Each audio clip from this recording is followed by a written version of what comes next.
রাকসু ও জাকসু নির্বাচন ঘিরে প্রচারণায় ব্যস্ত প্রার্থীরা ভোটারদের মন জয়ে দিচ্ছেন নানা প্রতিশ্রুতি।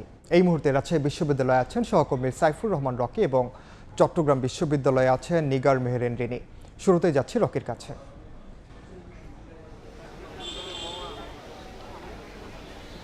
রাকসু নির্বাচনের দিন যত ঘনিয়ে আসছে, প্রচারণায় ততই ব্যস্ত সময় পার করছেন প্রার্থীরা।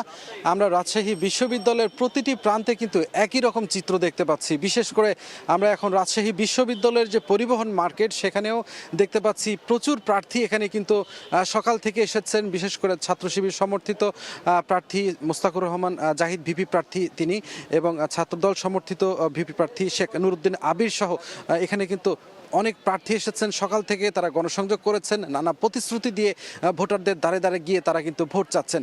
এবং তারা কিন্তু বলছেন যে আসলে রাজশাহী বিশ্ববিদ্যালয়ের যে সমস্যা রয়েছে, তার মধ্যে মূল সমস্যা হচ্ছে আবাসিকতা, খাবার সমস্যা, লাইব্রেরির সমস্যা, এবং চিকিৎসা কেন্দ্রের যে সমস্যাগুলো রয়েছে। তারা নির্বাচিত হতে পারলে বিশ্ববিদ্যালয় কর্তৃপক্ষের সঙ্গে আলোচনা করে এই জায়গাগুলোতে আসলে শিক্ষার্থীরা কিভাবে আরও উন্নয়নের শিখরে পৌঁছানো যায়, উন্নতি করা যায়, এই বিষয়গুলো নিয়ে আসলে তারা কাজ করবেন, এমনটা আসলে বলছেন। এখানেও আমরা বেশ কয়েকজন প্রার্থীকে দেখতে পাচ্ছি, তারা কিন্তু জমজমাট প্রচারণা করছেন, নানা কৌশলেও তারা প্রচারণা করছেন।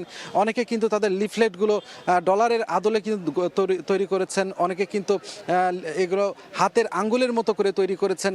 এক কথায় যদি বলা চলে, এই রাকসু নির্বাচনকে ঘিরে একেবারে রাজশাহী বিশ্ববিদ্যালয়ের জমজমাট একটি অবস্থা কিন্তু এখন বিরাজ করছে। সাধারণ শিক্ষার্থীদের মধ্যেও এক ধরনের উৎসবের আমেজ লক্ষ্য করা যাচ্ছে। সাধারণ শিক্ষার্থীরা চাচ্ছে যে উৎসবমুখর পরিবেশে শান্তিপূর্ণ একটি ভোট গ্রহণ যাতে অনুষ্ঠিত হয়, সেই বিষয়টি আসলে যারা প্রশাসনে যারা আছেন সেটি যেন তারা নিশ্চিত করেন। বিশ্ববিদ্যালয় কর্তৃপক্ষ অবশ্য বলছেন যে একটি অবাধ, সুষ্ঠু, গ্রহণযোগ্য নির্বাচন দেওয়ার জন্য যা যা করণীয় আসলে তারা এই ব্যাপারে কিন্তু এরই মধ্যে পদক্ষেপ নিয়েছে।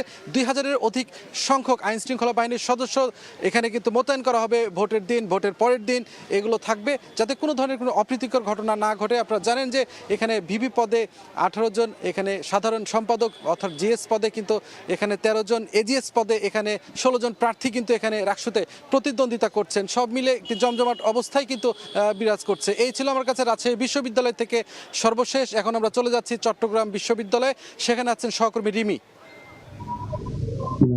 চাকসু হল ও হোস্টেল সংসদ নির্বাচনের দিন যত এগিয়ে আসছে, ততই প্রার্থীদের মধ্যে ব্যস্ততা বেড়ে যাচ্ছে এই প্রচারণা কাজের। সকাল থেকে শুরু করে রাত পর্যন্ত প্রার্থীরা ছুটছেন বিভিন্ন অনুষদে, ঝুপড়িতে, স্টেশনে, সবখানেই আসলে তারা তাদের যে লিফলেট, ব্যালট নাম্বার সহ ছবি এবং ইশতেহার সম্বলিত লিফলেটগুলো তারা পৌঁছে দিচ্ছেন ভোটারের কাছে, চেয়ে নিচ্ছেন তাদের মূল্যবান ভোট।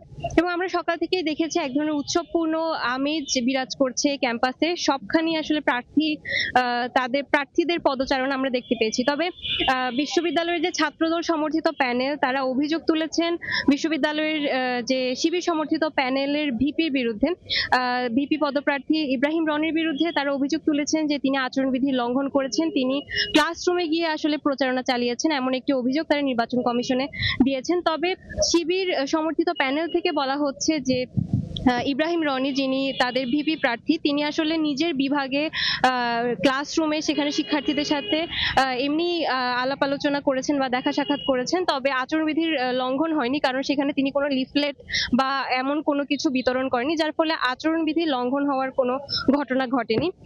তবে এখন যে শিবির সমর্থিত প্যানেল, তারা বুদ্ধিজীবী চত্বরে তাদের যে ইশতেহার, সেই ইশতেহার ঘোষণা করবে। এর পরবর্তীতে বিকেল 3টাতেই বিশ্ববিদ্যালয়ের যে ছাত্রদল সমর্থিত প্যানেল, তারা ইশতেহার ঘোষণা করবে। ইশতেহার ঘোষণার পরে শিক্ষার্থীরা জানতে পারবে যে তারা কি ধরনের কাজগুলো করতে যাচ্ছে, এবং পরবর্তীতে আসলে এই নিয়ে তাদের কোনো প্রশ্ন থাকলে সেই প্রশ্নগুলোর উত্তরও এই প্যানেল থেকে দেওয়া হবে। এছাড়াও বিশ্ববিদ্যালয়ের বিভিন্ন সংগঠন থেকে যে ভিপি পদপ্রার্থী বা জিএস, এজিএস পদপ্রার্থী আছে, তাদেরকে নিয়ে বিভিন্ন ধরনের বিতর্ক কিংবা সংলাপের আয়োজন করা হচ্ছে, যেখানে শিক্ষার্থীরা তাদের কাছে প্রশ্ন করতে পারছেন এবং তারাও তাদের যে উত্তর সেটি দিতে পারছেন। এক্ষেত্রে আসলে একটি উৎসবপূর্ণ পরিবেশ আমরা দেখতে পাচ্ছি। চট্টগ্রাম বিশ্ববিদ্যালয় থেকে চাকসু নির্বাচনের এই ছিল আমার কাছে সর্বশেষ। সরাসরি যুক্ত ছিলাম রাজশাহী বিশ্ববিদ্যালয় এবং চট্টগ্রাম বিশ্ববিদ্যালয়ে।